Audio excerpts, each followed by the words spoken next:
So আজকে সারাদিনটা আমার কিভাবে কাটছে সেটা নিয়েই চলে এসেছি ছোট্ট একটা মিনি ব্লগ নিয়ে। আজকে যেহেতু আমার শ্যাম্পু ডে, তাই জন্য সকাল সকাল উঠে স্নান সেরে ফেলেছি আর শ্যাম্পুও করে নিয়েছি।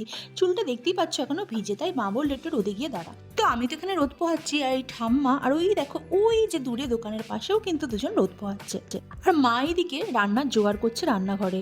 এই যে চিংড়ি মাছ বাচ্ছে, এটা দিয়ে এখন হবে পালং শাক। রোদ পোহানো আমার কমপ্লিট। তো আমি এখন যাচ্ছি চুল শোকাতে, কারণ এই রোদে তো আর চুল শোকাবে না। আমার আবার প্রচণ্ড ঠান্ডার ধাত আছে। এই যে সামান্য যদি চুল ভেজা থাকে, এটা দিয়েই আমার সর্দি লেগে যাবে। তাই হেয়ার ড্রায়ার দিয়ে চুলটা শুকিয়ে নিলাম। আর তেল তো আমি ইউজ করি না, তাই জন্য আমি এই সিরামটা ইউজ করি। এটা খুবই ভালো ফ্রিজি হেয়ারের জন্য। আর আমি সত্যি কথা বলতে প্রেগনেন্সির পর থেকে সেইভাবে চুলের যত্ন একদমই করতে পারছি না। আর চুলও আমি এখন কাটতে পারবো না, কারণ সবাই বারণ করেছে প্রেগনেন্সিতে নাকি চুল কাটতে নেই। তো বেবি হওয়ার পরে আমি আগে চুলটা ছোট্ট ছোট্ট করব, কারণ এত বড় চুল সামলানো আমার পক্ষে সম্ভব হয়ে উঠছে না।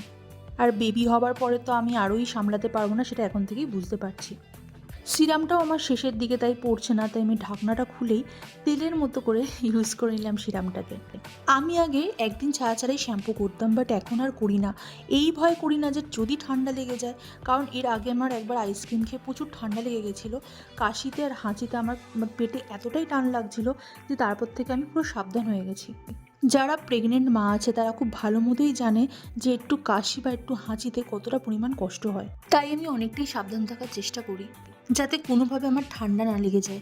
আমি তো কষ্ট পাবোই, আর আমার পেটে থাকা সন্তানটারও অনেক কষ্ট হবে। সো যাই হোক, আমি আমার ডেলি রুটিন কমপ্লিট করে নিচ্ছি। আমার প্রচুর পরিমাণে ড্রাই স্কিন, সেই জন্য অল টাইম আমাকে ময়শ্চারাইজ রাখতে হয় আমার বডি আর আমার ফেসকে। এরপর আমি ছোট্ট একটা কালো টিপ দিয়ে আমার ডেলি রুটিনটা শেষ করলাম। এরপরে আর কি, আমার ক্রেভিং হতে শুরু করলো মিষ্টি খাবার। তো ফ্রিজে কি আছে মনে পড়লো, হ্যাঁ ফ্রিজে তো একটা মিষ্টি দই রাখা ছিল। তো আমি ফ্রিজের ডোরটা খুলে এই নিয়ে নিলাম মিষ্টি দই। মিষ্টি দই কিন্তু খেতে আমার খুব ভালো লাগে। তোমাদের কার কার ফেভারিট অবশ্যই জানিও।